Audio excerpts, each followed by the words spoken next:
Aujourd'hui, je fais dans les questions pour lesquelles je n'aurai jamais de réponse. Même avec la plus prodigieuse imagination, ce que je n'ai pas.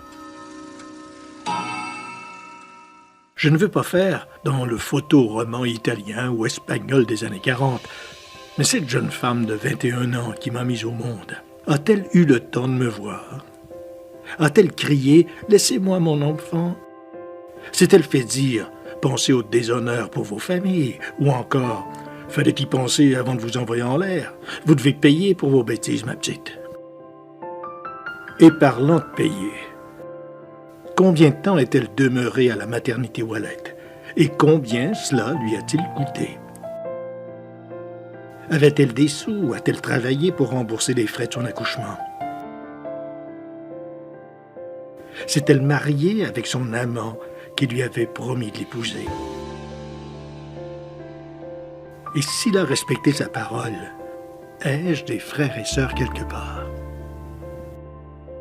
Sont fait des interrogations qui ne seront jamais résolues parce qu'un CIUS, les maudits acronymes, Centre intégré de santé et de services sociaux, ne trouverait aucune trace de ma mère et de mon père. Il se serait volatilisé. Preuve que j'étais mal barré, la jeune recherchiste qui m'a appris la nouvelle au téléphone m'a lancé quasiment sur un ton de guilleret qu'en juin 2019, j'aurai droit au nom de ma mère et de mon père et que je pourrai faire moi-même mes recherches. Décidément, il n'y a pas de place sur Terre pour un évariste comme moi. Mais pour un Clément, c'est autre chose. À suivre.